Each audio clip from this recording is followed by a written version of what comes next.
Apokalipsis 3, 7 hanggang 12, 7 hanggang 12.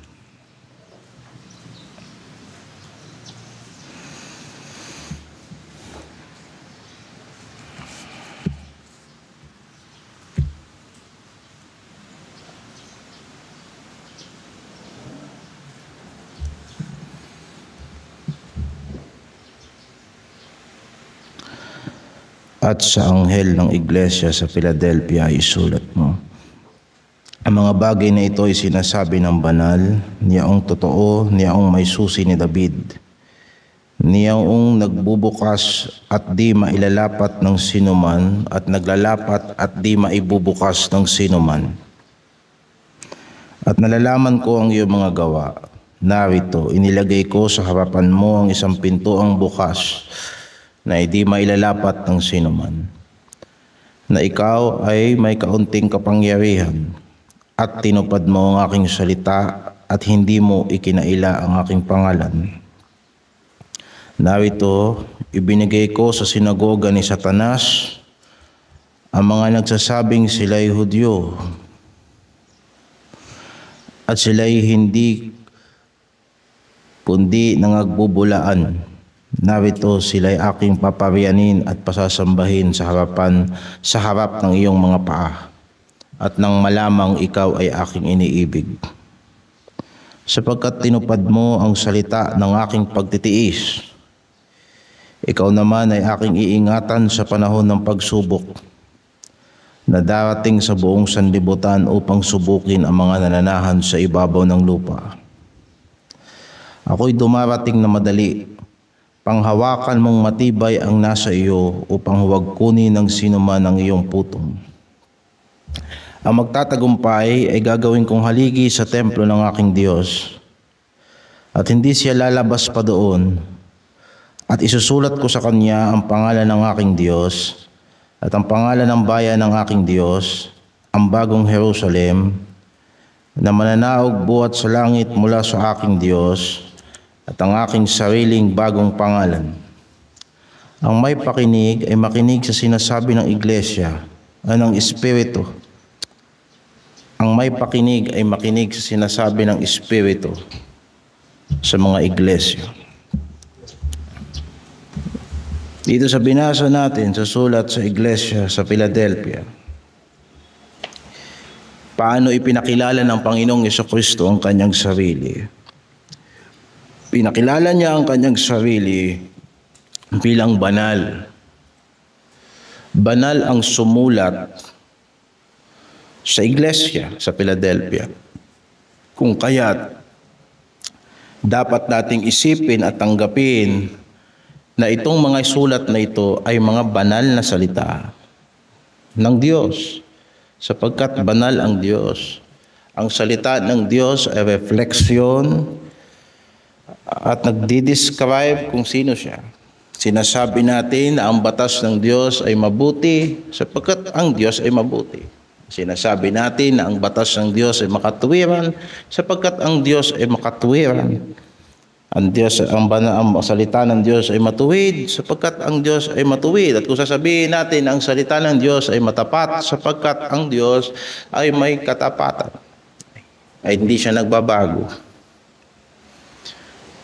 Ngayon, sa mahabang panahon ng bawat pakikitungo ng Diyos sa mga tao, simula kay Adan hanggang sa panahon ng ating Panginoong Jesucristo, titignan mo paminsan-minsan mukhang parang nagkukontra-kontra ang sinasabi ng Diyos, pero hindi nagkukontra-kontra ang sinasabi ng Diyos.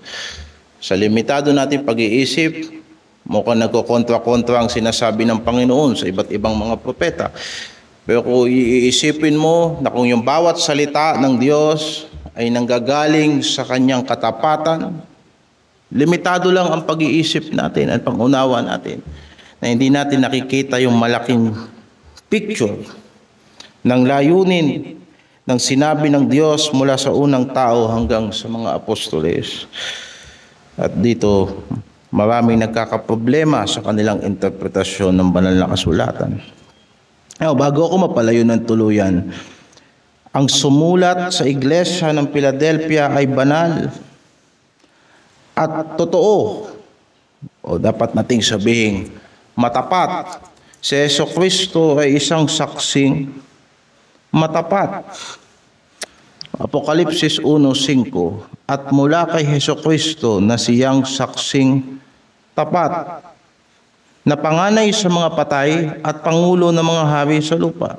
Nakikita mo yung pagpapatotoo ng ating Panginoong Jesucristo tungkol sa salita ng Diyos ay kanyang ibinuhay, kanyang kinamatayan, kanyang pinag-alayan ng buhay. Naalala natin sa doctrine class natin na yung salitang saksi ay ang salitang ugat kung saan kinuha yung salitang martir o namatay para sa pananampalataya. Ang katapatan na hinahanap ng Diyos sa atin ay pagbibigay ng buhay, na siya namang ipinakita sa atin ng Panginoong Jesucristo. Maaasahan natin na ang kanyang salita ay totoo sapagkat siya ay namatay sa pagsunod niya sa mga salita na tinanggap niya sa Diyos hanggang sa kamatayan. At makikita natin kung bakit si Jesucristo ang taga-umpisa at tagapagpasakdal ng ating pananampalataya. Sapagkat yung sinasabi niya sa atin ay nangyari sa kanya. Yung pinasusunod niya sa atin ay sinunod niya sa Diyos hanggang sa kamatayan. Kung kaya't sinasabi na ang sumulat sa iglesia sa Philadelphia ay banal at tapat. Ngayon, tumutukoy din ito mga kapatid sa kanyang paghatol. Pumunta tayo sa chapter 6, verse 10. Apokalipsis pa din. At makikita natin ng buksan na ipakita ng Diyos kay Juan. Sa langit, sa ilalim ng dambana, yung mga kaluluwa ng mga pinatay dahil sa salita ng Diyos at dahil sa patotoo nila sa ating Panginoong Jesucristo, sila'y sumisigaw. At Apokalipsis 6:10. At sila'y sumisigaw ng tinig na malakas na nagsasabi, hanggang kailan, O Panginoon, banal at totoo, hindi mo hahatulan at ipaghihiganti ang aming dugo sa mga nananahan sa ibabaw ng lupa. Diyan makikita natin ang matuwid na hatol ng Diyos, na maaasahan natin ang hatol ng Diyos at ang pagiging patas ng Diyos sapagkat siya ay banal at totoo.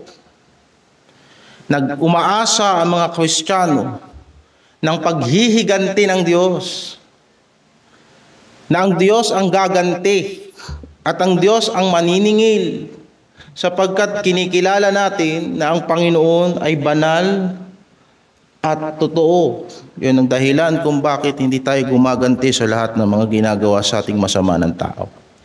Sapagkat pinagbibigyan daan natin ang puot ng Diyos.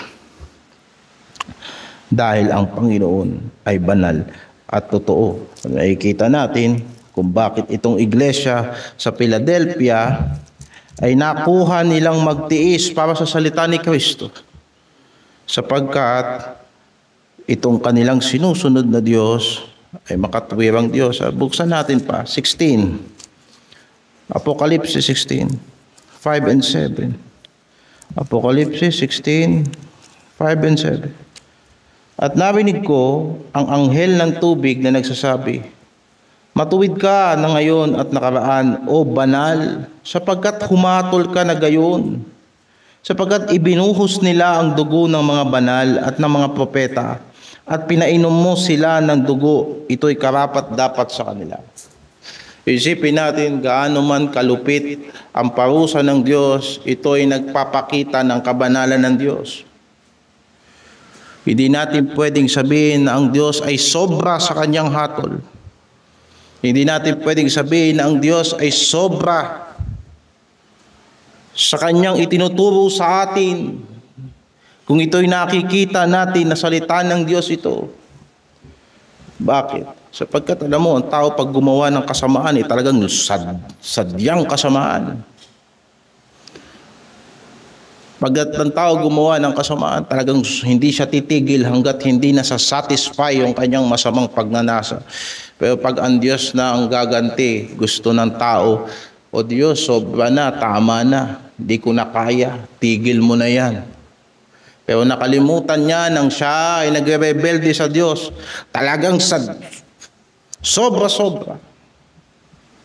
Tuloy-tuloy, hindi magpapapigil ang kanyang paglapastangan sa pangalan ng Panginoon at sa salita ng Diyos. Pero na ngayon ang Diyos ay naghihiganti na gusto niyang pahintuin ang kamay ng Diyos.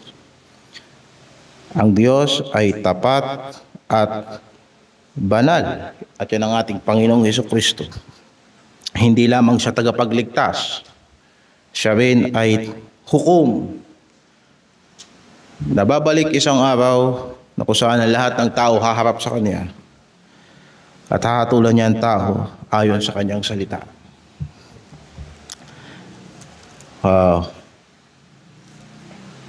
Juan 5. Juan 5.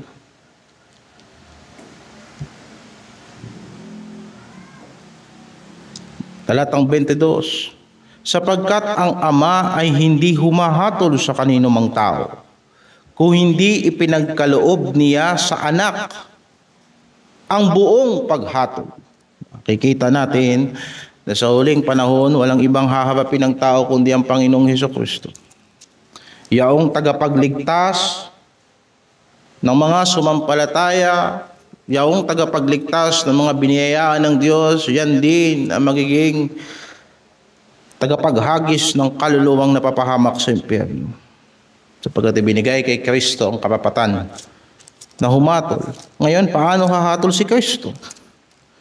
12:48 ng Juan.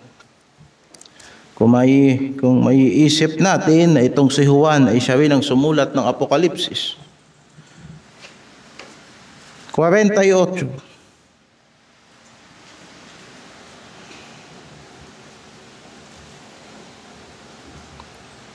Ang nagtatakwil sa akin at hindi tumatanggap sa aking mga pananalita, mayroong isang hahatol sa kanya. Ang salitang aking sinalita, siya ang sa kanyang hahatol sa huling araw. Sapagkat ako'y hindi nagsasalita na mula sa aking sarili, kundi ang Ama na nasa akin ay nagsugo, ay siyang nagbigay sa akin ng utos kung ano ang dapat kong sabihin at kung ano ang dapat kong salitain. At malalaman ko na ang kanyang utos ay buhay na walang hanggan. Ang mga bagay nga na sinasalita ko ay ayon sa sinabi sa akin ng Ama, gayon ko sinasalita. So ngayon, mga kapatid, dapat nating tignan ang salita ng ating Panginoong Hesukristo na hindi nagbabago. Yan ay banal at totoo sapagkat hindi nagbabago. Yung tama sa ating Panginoong Hesukristo sa panahon ng mga apostoles, ayan din ang salita ng Panginoong Hesukristo na tama at dapat tanggapin ng mga iglesia sa panahon ito. At lalong hindi magbabago yan sa araw ng paghuhukom. Sapagkat kung anong sinabi ni Kristo, yan ang magiging batayan ng kanyang paghatol sa huling araw. Kung kaya't ang salita ng Panginoon, hindi lang natin dapat panghawakan sa mga pangako nito, ay dapat panghawakan din natin ang salita ng Panginoon sa mga warning ng salita ng Diyos. Sabi ng mga Kristiyano, pagka ang pinag-usapan is pangako ng Diyos, pinanghahawakan nila, pinaniniwalaan nila. Pero pag ang pinag-usapan ay warning ng Diyos, hindi nila pinaniniwalaan. Pagka sinabing, gawin mo to, pagpapalain ka ng Diyos, gusto ko yan, pagpapala yan eh. Panghahawakan nila yun. Pero pag ang pinag-usapan, yung ginagawa mo, paparusahan ka ng Diyos, hindi nila paniniwalaan. Nakalimutan nila na ang bawat salita ng Diyos ay subok at matibay. At kapwa yan, magiging batayan sa huling araw. Ngayon, mayroon pa tayong isang napansin dito sa Apokalipsis 3. Na sinasabi ang ating Panginoong Hesukristo ay may susi ni David. Ano yung ibig sabihin ng susi ni David? Pagka pumunta tayo sa aklat ng Isaias, pumunta tayo sa Isaias. Isaias 22 at ang talata ay 22.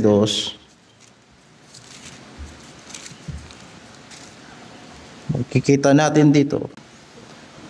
At ang katungkulan sa sangbahayan ni David ay iaatang ko sa kanyang balikat.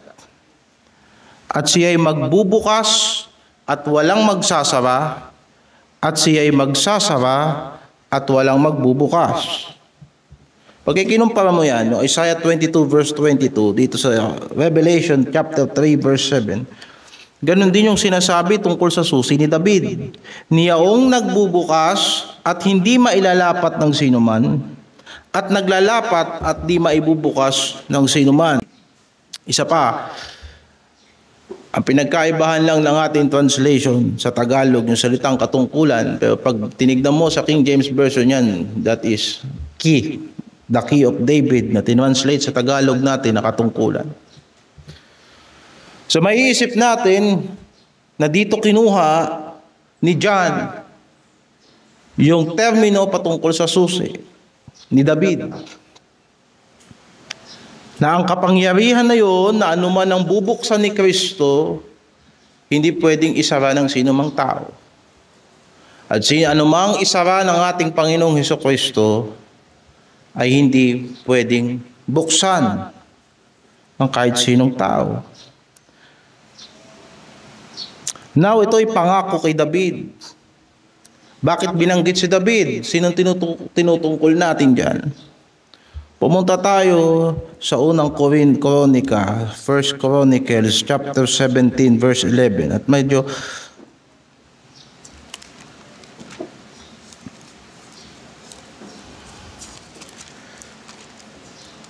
umatras tayo ng kakaunti at tignan natin ang isa sa mga konsepto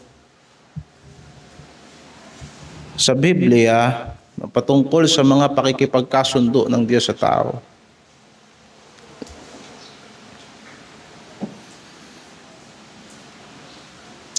Ang pakikipagkasundo ng Diyos sa pamamagitan ng kanyang biyaya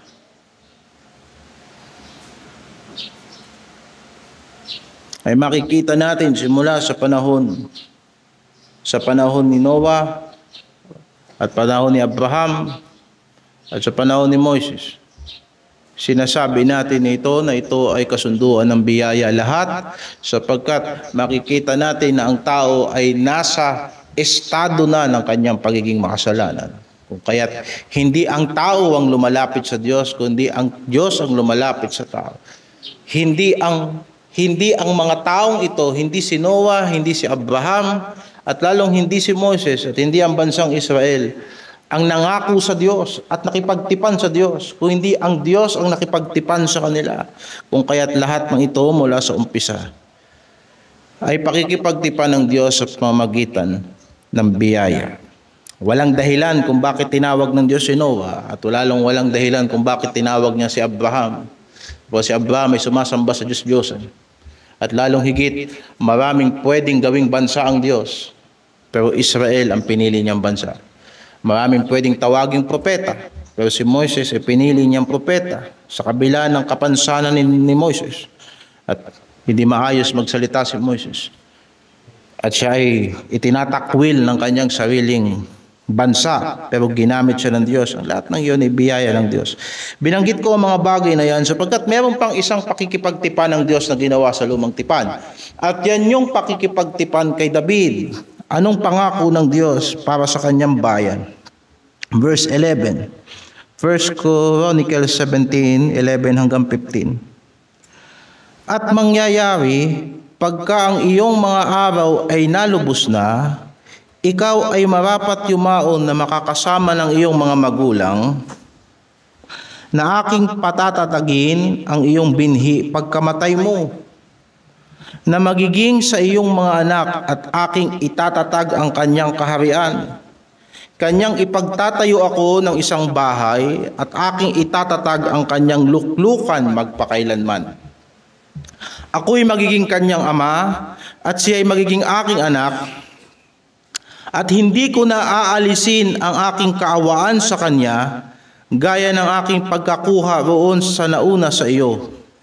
kundi siya ay aking ilalagay sa aking bahay at sa aking kaharian magpakailanman, at ang kanyang luklukan ay matatatag magpakailanman.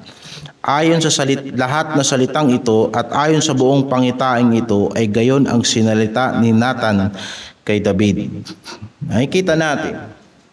Pagka tinignan mo, mukhang tumutukoy ang Diyos kay Solomon.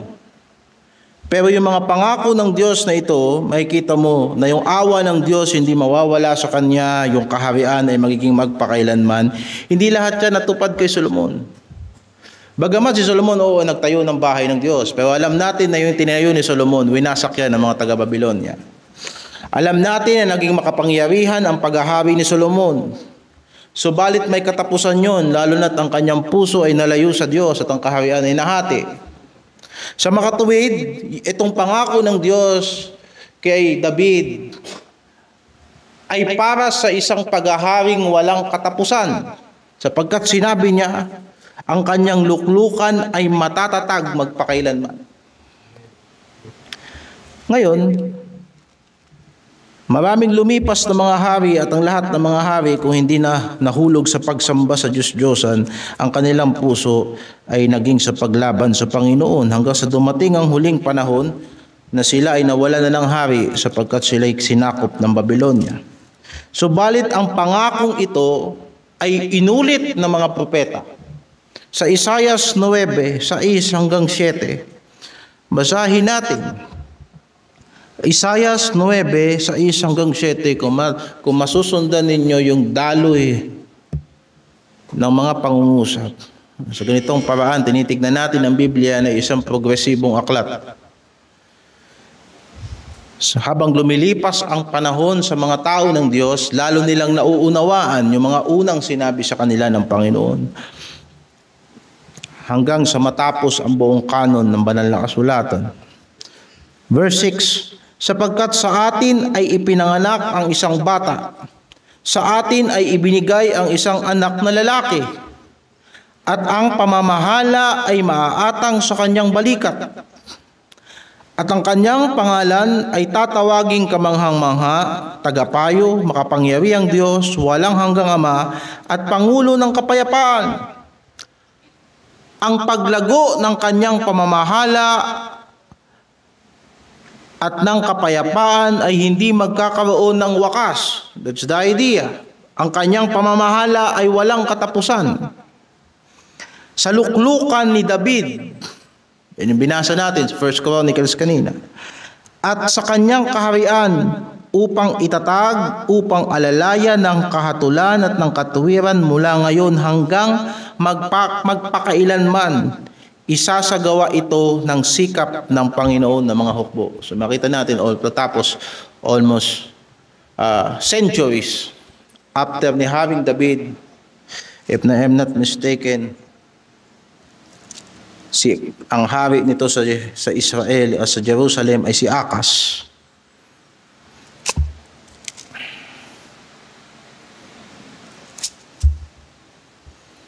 Makikita natin na yung pangako ng Diyos kay David, bagamat yung mga anak ni David ay hindi lumakad ayon sa salita ng Panginoon, subalit ang Diyos ay matapat sa kanyang pangako.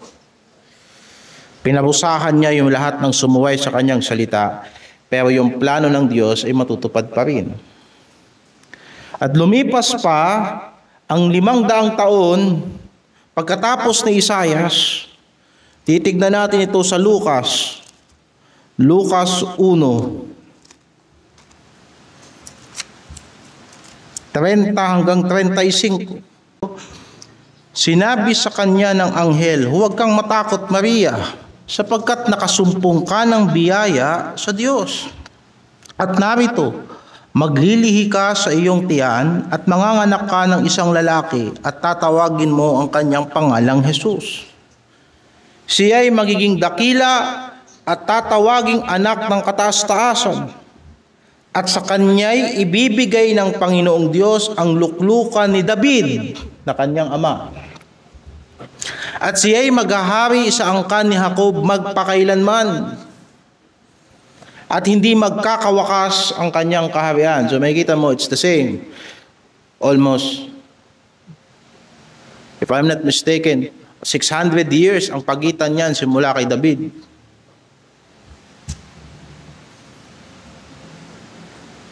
At sinabi ni Maria sa anghel, paano mangyayari ito? Ako hindi nakakakilala ng lalaki. At sumagot ang anghel, sinabi sa kanya, bababa sa iyo ang Espiritu Santo at lililiman ka ng kapangyarihan ng kataas-taasan. Kaya naman ang banal na bagay na ipanganganak ay tatawaging anak ng Diyos. So makikita mo yung pangako ng Diyos kay David, ako ang kanyang magiging ama at siya ay magiging anak ko at ang kanyang paghahari ay walang katapusan. Itatayo niya ang templo ng Panginoon. At makikita natin dito kung kaya't napaka-importante ng doktrina ng pagkakatawang tao ng ating Panginoong Hesukristo. Siya ay tunay na nagkatawang tao sapagkat siya ay anak ni David ayon sa laman. Maliwanag ang sinasabi sa banal na kasulatan at turo ng mga apostoles.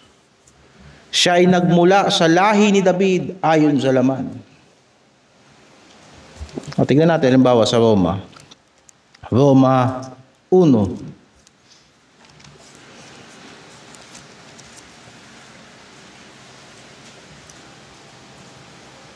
Verse 3, tungkol sa kanyang anak na ipinanganak sa binhi ni David ayon sa laman, na ipinahayag na anak ng Diyos. Kung kaya't upang magampanan ng Panginoong Hesukristo ang kanyang pagiging hari, siya ay nagkatawang tao upang ang salita ng Diyos ay matupad sa pamamagitan niya. So yung tinutukoy dito na susi ni David na binasa natin sa lumang tipan sa Isaias kanina, Isaias 22:22, ay yung paghahari na ibinigay ng Diyos kay David.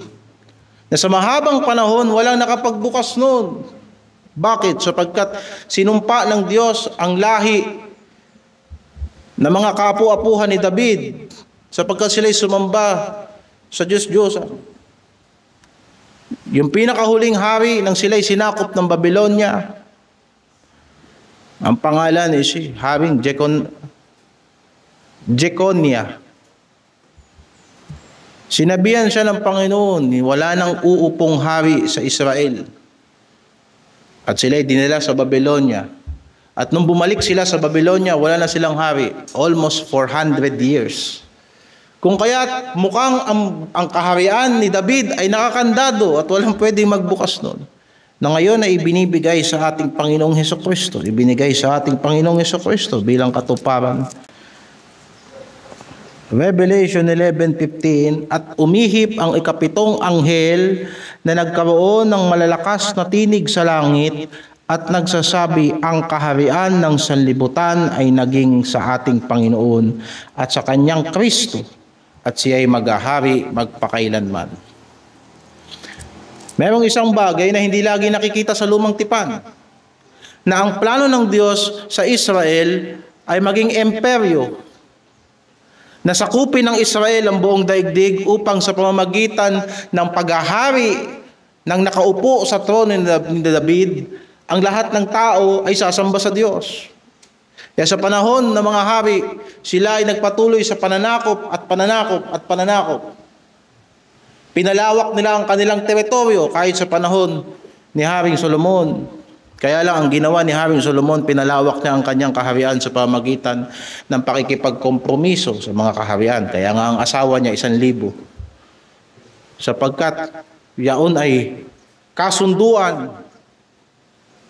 Pinalawak niya ang kanyang impluwensya sa pamamagitan ng kompromiso, samantalang nais ng Diyos sa kanila na palawakin nila ang kanilang nasasakupan sa pamamagitan ng pakikipagdigma. Na ang trono ng Diyos sa Israel, na ang trono ng hari sa Israel, hindi yan basta trono ng politikal na hari. Dapat ang trono sa Israel ay trono ng Diyos. Kung kaya't ang mga hari na umupo sa Israel ay hindi lamang sila nangunguna sa politikal. Hindi lamang sila nangunguna sa politikal na aspeto ng buhay ng mga Israelita. Sila ay nagpapatupad ng mga kautusan ng Diyos. Abang tignan natin dito, sa 1 Chronicles 29,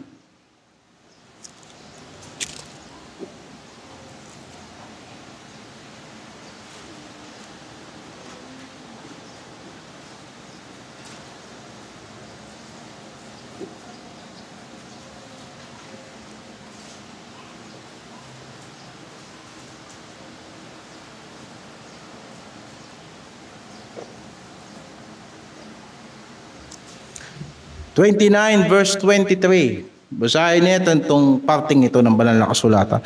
Na magkagayoy na upo si Salomon sa luklukan ng Panginoon. Nakita mo yun? Sa luklukan ng Panginoon na pinakahari na kahalili ni David na kanyang ama at guminhawa at ang buong Israel ay tumalima sa kanya. Ganun ka-importante yung hari sa Israel. Sila ay representative ng Diyos para ang kanyang salita ay isakatuparan ng buong bansa. Sinusupervise ng mga hari sa Israel ang pananambahan sa templo. Sila ang pinakaunang naghahandog. Sila ang nag-i-sponsor kapag may mga festival at may mga holiday sa templo. At kanilang sinisigurado na ang buong Israel ay sumusunod sa salita ng Diyos. Sapagkat ang templo ng hari sa Israel ay hindi basta templo ni hari ni David. Yung luklukan na yon, hindi yan basta luklukan ng tao. Tinitignan niyan ayon sa kalooban ng Diyos na luklukan niya ng Panginoon. Na diyan sa tronong yan, isang araw, uupo diyan. Uupo sa trono ni David ang hari magpakailanman. Kaya nga, isa sa mga batas ni Moses, sa sino mang maghahari sa Israel, kokopyahin niya ang batas ni Moses sa kanyang buong paghahari. Kokopyahin niya ang batas para magkaroon siya ng sariling kopya ng kautusan ng Panginoon upang yun ang ganyang ipatupad. Kaya napansin mo, ang mga hari sa Israel sa panahon ng Biblia, hindi sila gumagawa ng batas. Sapagkat ang batas nila ay batas ng Panginoon. Kaya lamang, itong nangyari, itong mga taong ito na umupo sa trono, tinignan nila yan na politikal. Tinignan nila yan na walang pinagkaiba sa paghahari ng ibang mga kaharian. Yung mga pinagbabawal ng Diyos, yun ang ginawa nila. Sinabi sa batas ni Moses, ang hari sa Israel hindi dapat magpaparami ng asawa. Hindi dapat magpapayaman. Hindi dapat mangungulekta ng kabayo. Which is ginawa ng mga hari sa Israel. At sa kanilang puso ay nalayo sa Panginoon. At kapag ang puso ng tao nalayo sa Panginoon, malalayo din yan sa layunin ng Panginoon sa kanya. Pag nalayo ang tao sa layunin ng Panginoon sa kanya, ang kanyang gawain ay mag-iiba sa gawain na ipinagagawa ng Panginoon sa kanya. Kung kaya't salamat na lang sapagkat kahit na ang tao sa kanyang kahinaan ay sumasablay, nagbigay ang Panginoon sa atin ng tagapagligtas. Inilagay niya ang Panginoong Jesucristo para umupo sa trono ng Panginoon. Pero makikita mo, sa panahon ng Panginoong Jesucristo, walang hari ang Israel. Sapagkat sila ay nasasakop ng Roma. Sila ay divided sa mga probinsya. Yung pinakahari na nung ipinanganak ang ating Panginoong Jesucristo, yung haring si Herodes, hindi pa Israelita yon. Pinamunuan sila ng hindi nila kalahi. Pinamunuan sila ng walang takot sa Diyos. Ganon kalaki ang sumpa na ginawa ng mga apo ni David sa kanilang pagsuway sa Panginoon. So makikita natin dito na kung yung trono ni David na tinutukoy dito ay trono ng Diyos, sa makatuwid, hindi ito basta makalupang paghahari na binabanggit dito. Ang binabanggit dito ay mga susi sa kaharian ng Diyos. Na kung maalala ninyo, yan yung susi na ibinigay ng Panginoong Hesukristo sa iglesia. Represented ni Pedro. Basahin natin sa Mateo 15:19. Ibibigay ko sa iyo ang susi ng kaharian ng langit. At kaparehas, at anuman ang iyong talian sa lupa, tatalian sa langit. At anumang iyong kalagan sa lupa, kakalagan sa langit. Diba? Halos parehas. Ang susi ni David, ang sinumang buksan ni Kristo, hindi pwedeng isara. At anumang isara ni Kristo, hindi pwedeng buksan. Merong finality. Ang otoridad ni Kristo ay finality. Pagka sinabi ng ating Panginoong Hesukristo, hindi pwedeng hindi gawin. At yan ay susi sa kaharian ng Panginoon. Na itong buong daigdig na to, hindi lang ito basta magkakaroon ng politikal na paghahari ni Kristo sa 1,000 taon. Talagang isasaklaw niya ang buong daigdig na to sa paghahari ng Diyos sa 1,000 taon. Sapagkat sinabi ng Apokalipsis kanina na binasa natin, ang mga kaharian ng lupang ito ay magiging kaharian ng Panginoon at ng kanyang Kristo. Ngayon, ganyan ipinakilala ng Panginoon ng kanyang sarili sa iglesia. And then verse 8, pinuri ng Panginoon ang katapatan ng iglesia. Nalalaman ko ang iyong mga gawa. Narito, inilagay ko sa harapan mo ang isang pintuang bukas na di mailalapat ng sinuman. Kung naintindihan natin yun sa verse 11, na yung susi na yun ay susi sa kaharian ng Diyos, etong iglesia sa Philadelphia ay binuksan ng Panginoon, binigyan ng Panginoon ng access sa kaharian ng Diyos. Naalala natin na dahil sa pagpapawalang sala sa atin ng Panginoong Hesukristo, may kapayapaan tayo sa Diyos. Na sa pamamagitan din niya ay nagkakaroon tayo ng ating pagpasok sa pamamagitan ng pananampalataya sa biyayang ito. Na diyan ay nagsisilagi tayo at nagagalak tayo sa pag-asa ng kaluwalhatian ng Diyos. Ang Kristiyano ay isang manglalakbay na dumadaan sa maraming kapighatian sa kanyang pagpasok sa kaharian ng Diyos. Pero binigyan sila ng Panginoon dito ng kumpiyansa na kahit gaano kahirap, ang pintuan ng kaharian ng Diyos ay bukas para sa kanyang matatapat na mga anak.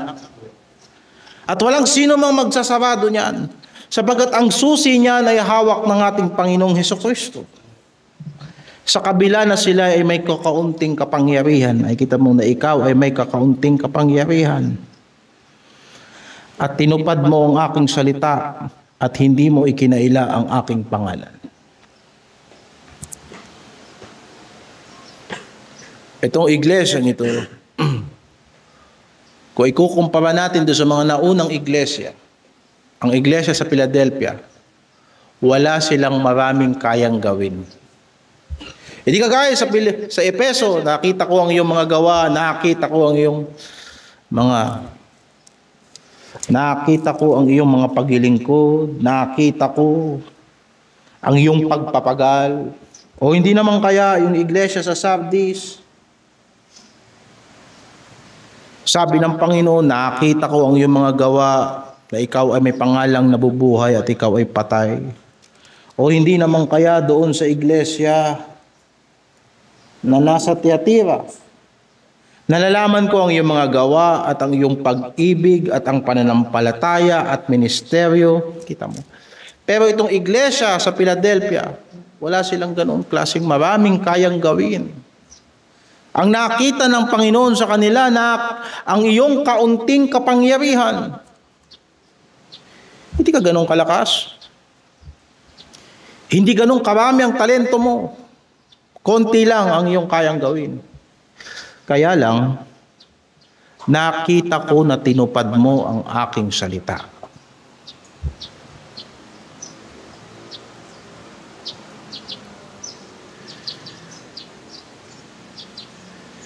Nasa panahon tayo na ang focus ng mga iglesia, paramihan ng kayang gawin. Palawakan ng kapangyarihan, palawakan ng impluensya. Kaya lang, ang tanong, tinutupad ba natin ang salita ng Panginoon? Sapagkat walang silbi na ang dami nating kakayanan, pero hindi tayo tumutupad sa salita ng Panginoon. Walang silbi na marami tayong talento, na hindi natin ipinagagamit sa pagtatayo ng kaharian ng Diyos. Mabuti na yung kakaunti lang ang ipinagtiwala sa Kanya ng Diyos. At least kakaunti lang ang sisingilin sa Kanya ng Diyos. Sa Kanya na maraming ibinigay, maraming hahanapin ng Diyos. Sa Kanya na kakaunti lang ibinigay, kaunti lang hahanapin ng Panginoon. At hindi mo ikinakaila ang aking pangalan. Paano nila tinupad ang salita ng Diyos? Pag pumunta tayo sa verse 12, verse 10. Sapagkat tinupad mo ang salita ng aking pagtitiis. Makikita mo na ang pagtupad ng salita ng Diyos hindi laging madali yan. Kaparehas yan ng karanasan ng mga taga-Tesalonica. Kung maaalala ninyo, pumunta tayo. Unang Tesalonica, chapter 1,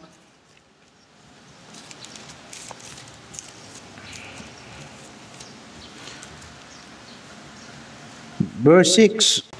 At kayo'y nagsitulad sa amin at sa Panginoon nang inyong tanggapin ang salita sa malaking kapighatian. Lalo na sa panahong ito, hindi pwedeng tutuparin mo ang salita ng Diyos na hindi ka masasaktan sapagkat ang sistema ng sanlibutan ito ay taliwas sa salita ng Diyos. Ang pag-iisip ng tao ay hindi pag-iisip ng Diyos. Kung kaya't hindi pwedeng susunod ka sa Panginoon na wala kang masasagasa ang isip ng tao. Ang pamamaraan ng Diyos ay hindi kagaya ng pamamaraan ng tao. Kaya't hindi pwedeng sundin mo ang Diyos na wala kang susuwayin ng mga tao na hindi lumalakad sa salita ng Diyos. At doon pumapasok ang kapighatian. Doon pumapasok ang mahirap na desisyon sa pamimili. Nahahati ang isip natin at nagdadala sa atin ng conflict sa panloob nating pagkatao.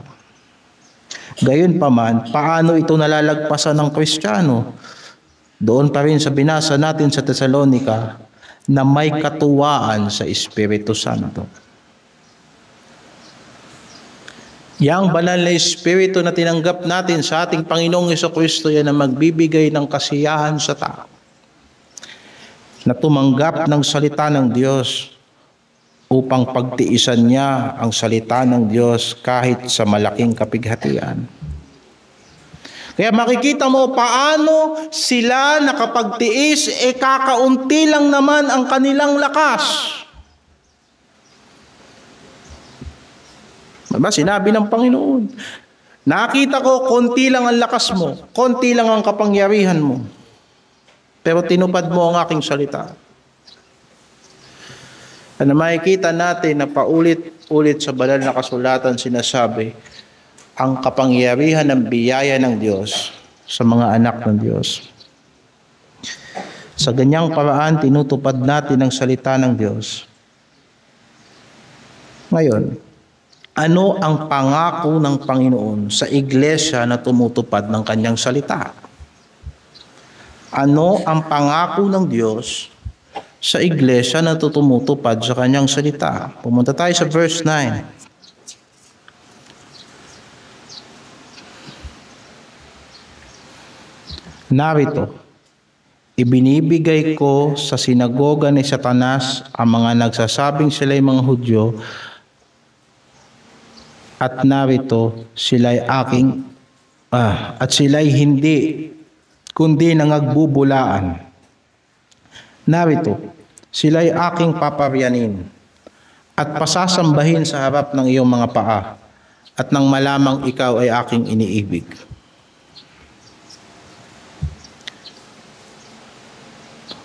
Unang pangako ng Panginoon sa iglesia na tumutupad sa kanyang salita.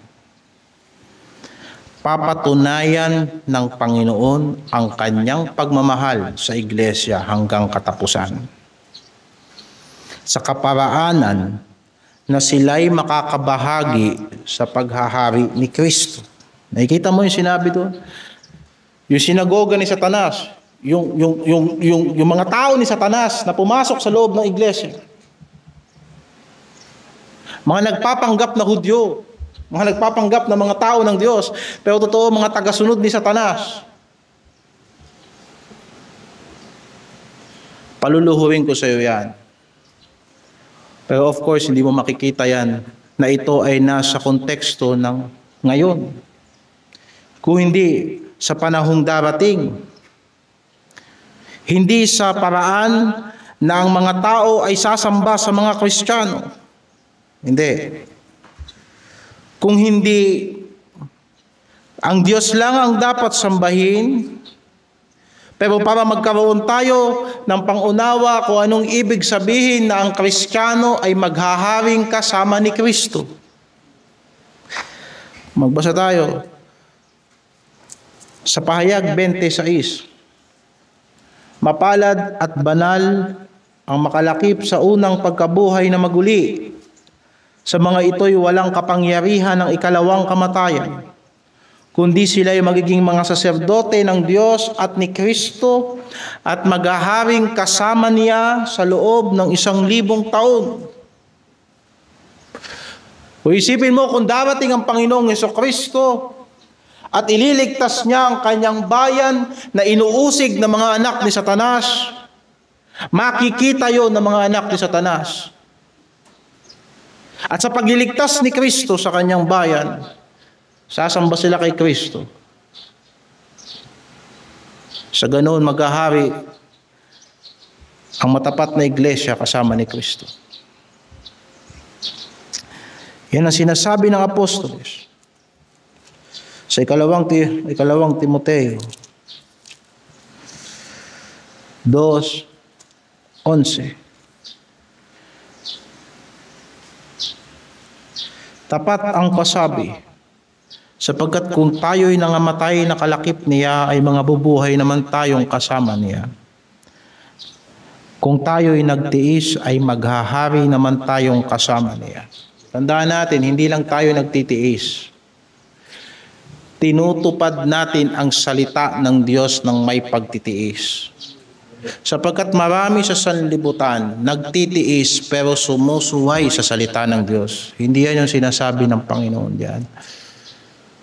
Sapagkat kahit ilang beses ka pa magtiis, kung labas ka sa salita ng Diyos, hindi para sa iyo itong pangakong ito.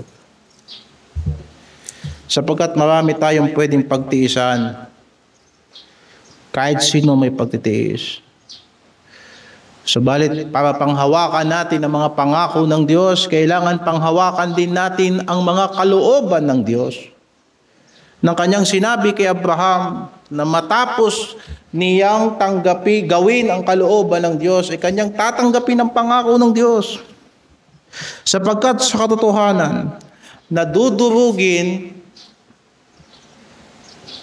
ni Kristo si Satanas at isasama niya ang iglesia sa kanyang pag-apak sa dyablo. Basahin natin sa Roma 16. Na nagkasala ang unang tao, nagbigay ang Panginoon ng pangako sa lumang tipan. Na sinabi ng Diyos sa Ahas, pag-aalitin kita at ang anak ng babae, dudurugin niya ang iyong ulo at sasakmalin mo ang kanyang sako.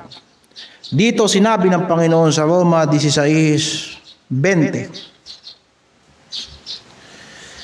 at si Satanas ay dudurugin ng Diyos ng kapayapaan sa madaling panahon sa ilalim ng iyong mga paa.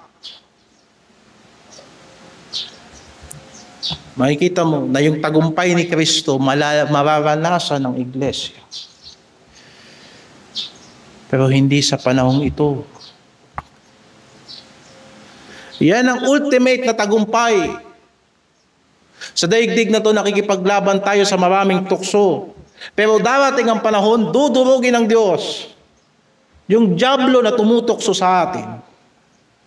Sa daigdig na to, iniinggit tayo ng sanlibutan. Pero darating ang panahon, langit at lupa ay lilipas.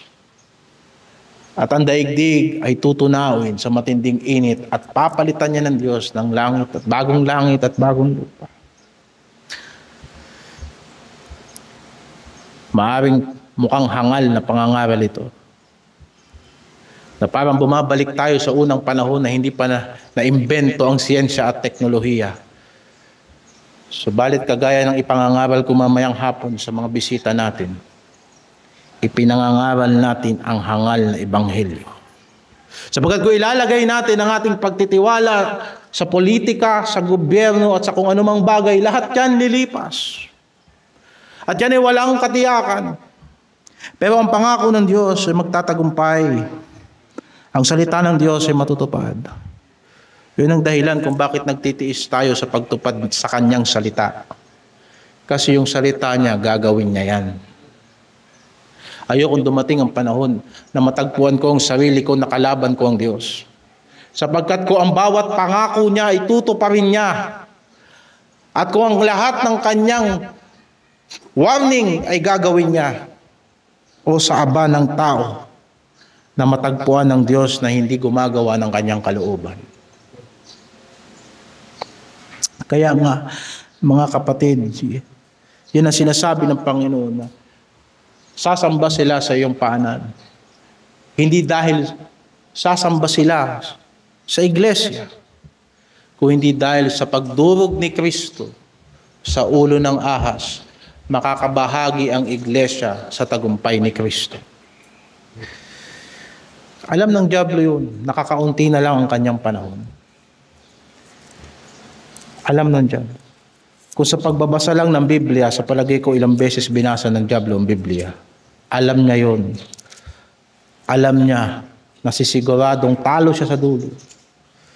Kaya nga't ang ginagawa niya ay lalo niyang pinaiigting. Lalo niyang pinaiigting ang kanyang gawaing masama.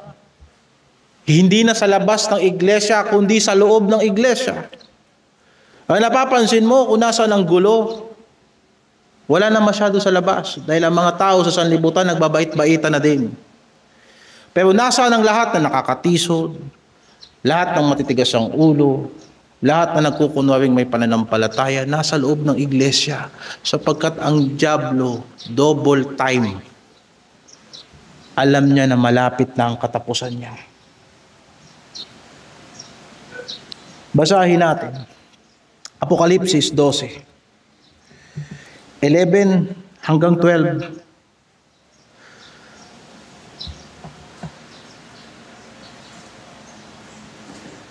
At siya'y kanilang dinaig dahil sa dugo ng kordero at dahil sa salita ng kanilang patotoo. At hindi nila inibig ang kanilang buhay hanggang sa kamatayan. Kaya't mga galak kayo, o mga langit, at kayong nagsisitahan diyan sa aba ng lupa at ng dagat, sapagkat ang diablo'y bumaba sa inyo na may malaking galit, sa pagkaalam niya na kaunting panahon na lamang mayroon siya. Alam ng diablo ang katapusan niya. Alam ng diablo na paimpyerno siya. At ang kanyang puot ay kanyang ibinubuhos sa lupa. Sa kanyang pagnanais na siya'y mangwasak, pumatay at magnakaw. Alala ko laging sinasabi ni tatay, para hindi siya pumunta sa impyerno mag-isa. Para marami siyang idadamay. Parang suicide bomber, ano? Alam niyang matatalo na sila, kaya ang ginawa niya, naglagay na lang ng bomba sa sarili. And so, mga kapatid,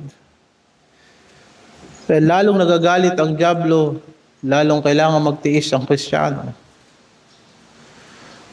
At lalong nagagalit ang dyablo sa iglesia at sa pangangaral ng salita ng Diyos. Feeding program, gusto rin ng dyablo yan. Kahit sinong relihiyon, kayang gawin yan. Hindi galit ang dyablo sa paggawa ng mabuti.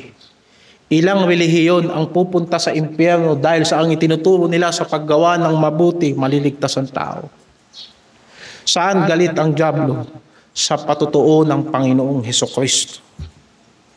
Sa pangangaral ng salita ng Diyos. Kaya walang problema ang dyablo magsimba ka tuwing linggo basta wag mong tutuparin ang salita ng Diyos. Walang problema yun. Dumalo ka sa Baptist Church, magdasal-dasalan ka rin. Pero kung yung salitang tinatanggap mo ay nanakawin niya lang sa'yo upang hindi ka lumago at hindi ka magbunga, sa palagay niya, panalo na rin siya doon. Diba? Kung hindi magiging totoo sa puso natin na si Kristo ang Panginoon niyan, ay wala tayong pinagkaiba sa mga taong walang Diyos na nabubulagan sapagkat binulad sila ng Diyos ng sanlibutan ito. Ipapaalala ko sa inyo na ang binasa natin doon sa taas kanina, sa Apokalipsis, sila'y dinaig nila ang dyablo dahil sa dugo ng kordero at dahil sa salita ng kanilang patutuo. At hindi nila inibig ang kanilang buhay hanggang sa kamatayan. The more na willing tayo magbibigay ng buhay para kay Kristo, the more natin mapagtatagumpayan ang dyablo at ang kanyang mga gawa. The more natin mapagtatagumpayan ang lahat ng tukso ng sanlibutan. At lalo tayong makakapaglingkod sa Panginoon ng may katapatan.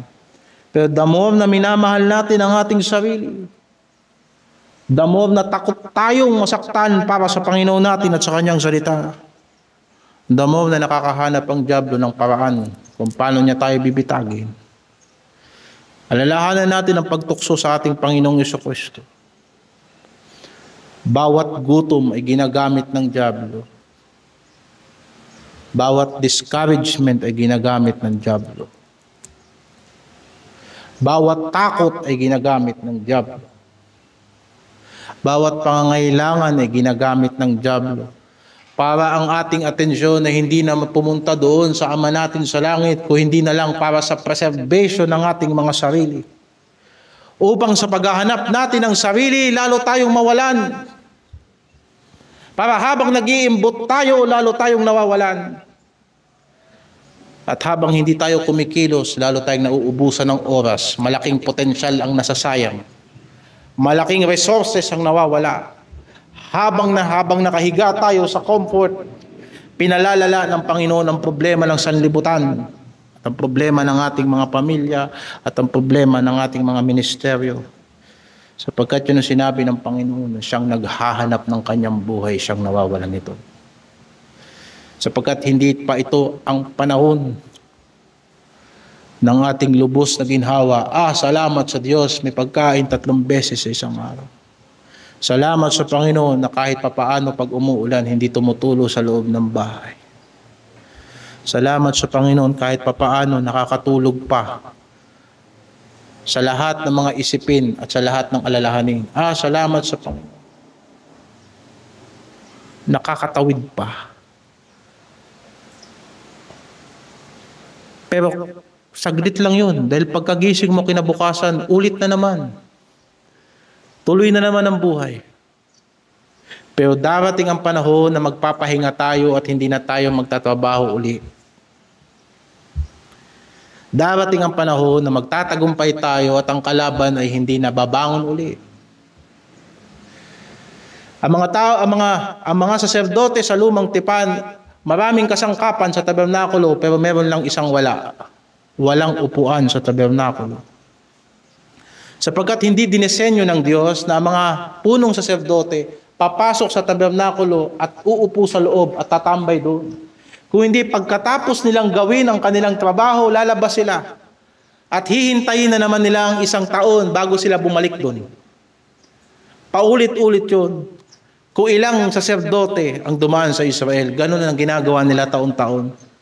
Pero si Kristo, ng kanyang nilinis ang ating mga kasalanan sa pamamagitan ng kanyang kamatayan, umakyat siya sa langit at pagkatapos naupo siya sa trono ng Diyos. Tapos na ang trabaho, minsan magpakailanman. Isang araw, mauupo rin tayo sa tabi ni Kristo. At wala nang trabaho.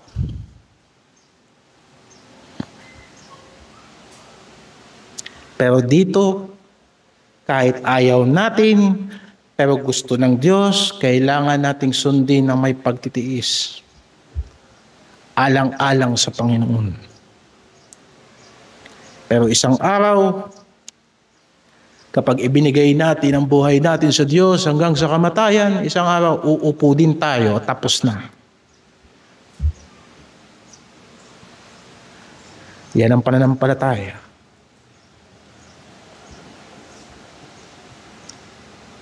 Yan ang pag-asa ng Kristiyano.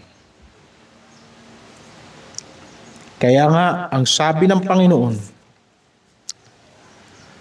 pangalawang pangako niya sa iglesia, na nangahawak sa salita ng Panginoon.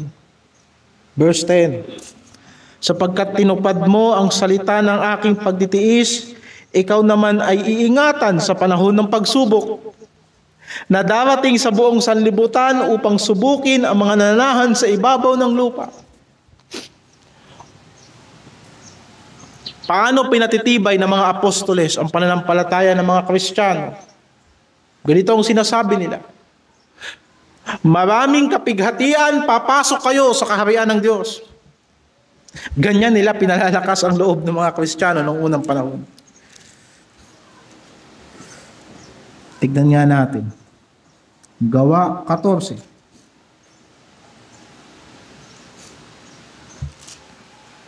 Talatang 22. Na pinatitibay ang mga kaluluwa ng mga alagad at inaaralan sila na magsipanatili sa pananampalataya at sa pamamagitan ng maraming kapighatian ay kinakailangang magsipagpasok tayo sa kaharian ng Diyos.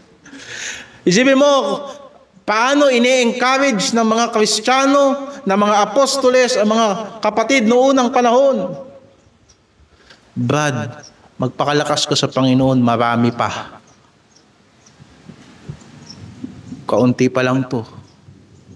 Marami pang darating. Ha? Paano hinihikayat ng mga tao ang kanilang kapwa sa panahong ito? Matatapos din yan. Konti lang yan, ano pa yan, lilipas din yan. And then, nag-isip ang tao, tatapos din. Habang sa tumagal-tagal ang panahon, hindi natapos. Samantalang noong unang daang taon, paano pinatitibay ng mga apostoles ang mga Kristiyano? Marami pang pagtitiisan. Marami pa tayong dadaanin.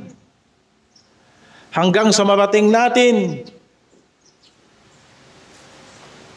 yung kaharian ng Diyos na ipinangako niya sa atin.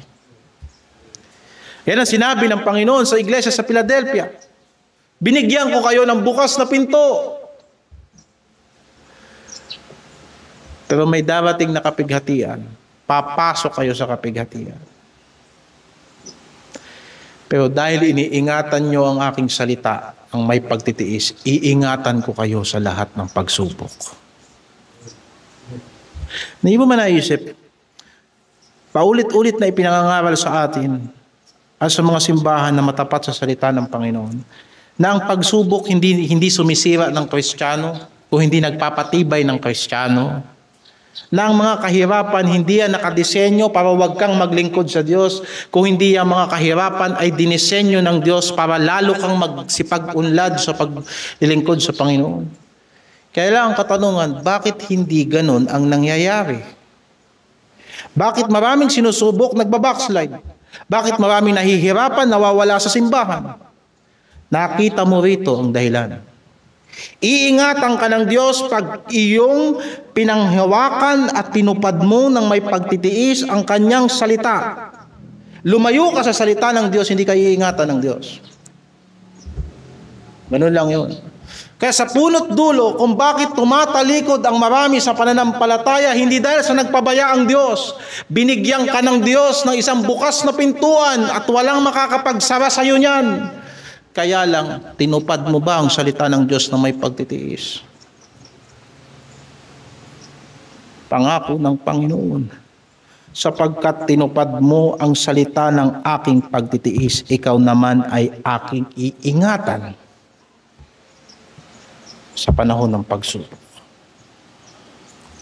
At kahit panabasa natin sa banal na kasulatan, bago dumating si Kristo, maraming tatalikod sa pananampalataya at mahahayag ang Antikristo. Gayunpaman, iingatan ng Diyos ang lahat ng tumutupad ng kanyang salita. Kahit nandiyan pa si Antikristo sa harapan, o kahit may anghel galing sa langit bumaba, at patalikurin ka niya sa pananampalataya. Kung ikaw ay nang hahawak sa salita ng Diyos, iingatan ka ng Diyos.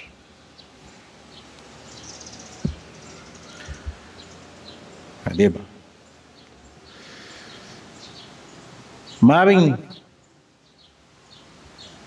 hindi tayo itatakas ng Diyos sa kahirapang matindi.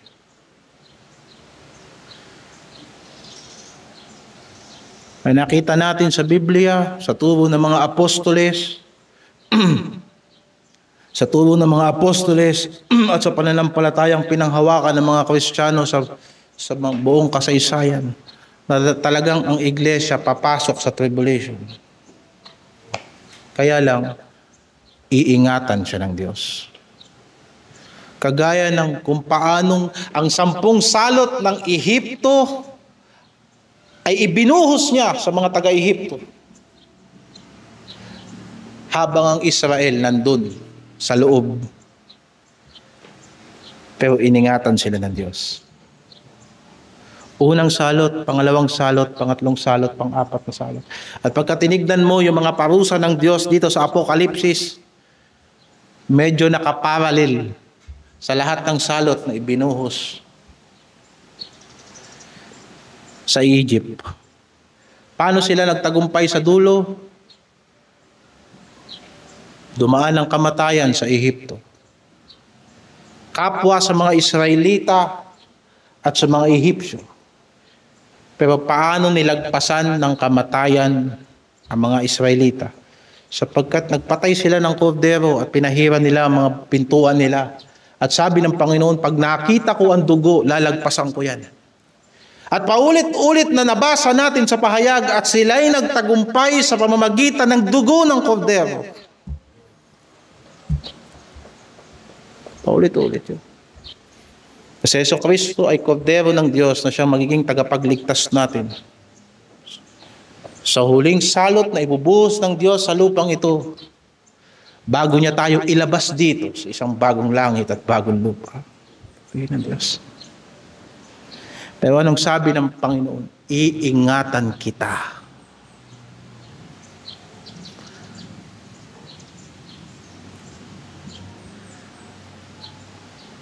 Matitiis mo yan sapagkat iingatan kita. Sapagkat sa katapatan ng Diyos, hindi niya padadaanin ang Kristiyano sa kahirapan na hindi niya matitiis at hindi siya tutulungan ng Diyos. Yan ang preaching ko noong Miyerkules, kung maalala ninyo mga kapatid. Ngayon, makikita natin na halos may pagkakahawig ito sa panalangin ng ating Panginoong Hesukristo. Basahin natin sa Juan 17:15. Again, ipapaalala ko sa inyo na ang sumulat sa Apokalipsis ay si Juan. Hindi ko idinadalangin na alisin mo sila sa sanlibutan, kundi ingatan mo sila mula sa masama. Isipin mo, kaya wag natin sisihin ang kasamaan ng sanlibutan kung bakit tayo napapasama. Talagang hindi tayo aalisin ng Panginoon sa madaming impluwensya ng sanlibutan, pero pinangako niya at ipinanalangin ni Kristo, ingatan mo sila sa lahat ng masama.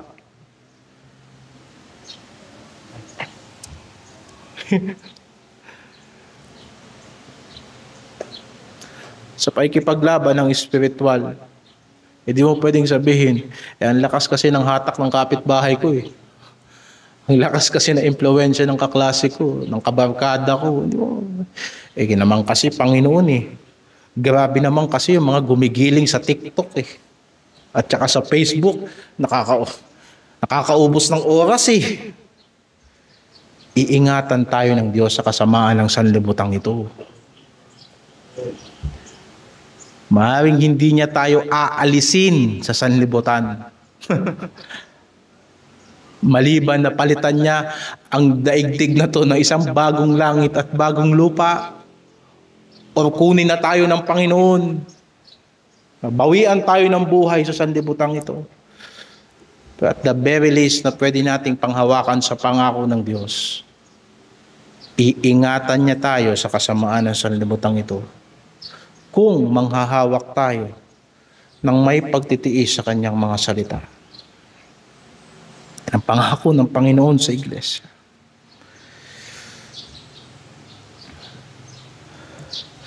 Sa palagay ko, ay akin na yung mga importanteng bahagi ng preaching ngayong umaga. Nais ko pang magpatuloy pero yung oras ay limitado. Gayunpaman, nais ng Panginoong Diyos ang ating katapatan. Hindi dahil sa malakas tayo. Hindi dahil sa kaya natin. Ang Panginoon na mismo nagsasabi sa atin, nakita ko wala kang lakas. Tandaan natin, hindi tayo niligtas ng Diyos kasi kaya natin. At minahal tayo ng Diyos hindi dahil sa kaya natin. Sinasabi ng banal na kasulatan, nang tayo'y walang lakas, si Kristo ay namatay para sa makasalanan. Yung pag-ibig na yon sa umpisa, yun din ang pag-ibig hanggang sa katapusan ng sino mang na kay Kristo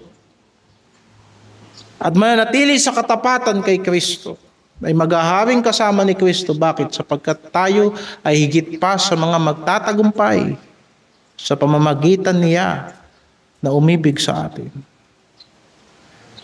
Noon na wala tayong lakas iniligtas tayo ng Diyos. Ngayon pa, na sa kabila ng ating kawalan ng kalakasan, marami na tayong experience sa Panginoon. Marunong na tayo manalangin, marunong na tayo magbahagi ng salita ng Diyos, marunong na tayo pumunta sa bahay-sambahan ng hindi sinusundo, marunong na tayo mag-initiate sa gawain ng Diyos. Noon nga, nung mga makasalanan tayo, hinanap tayo ng Diyos. Noong panahon na wala tayong ibang alam gawin kundi mamuhay sa kahalayan.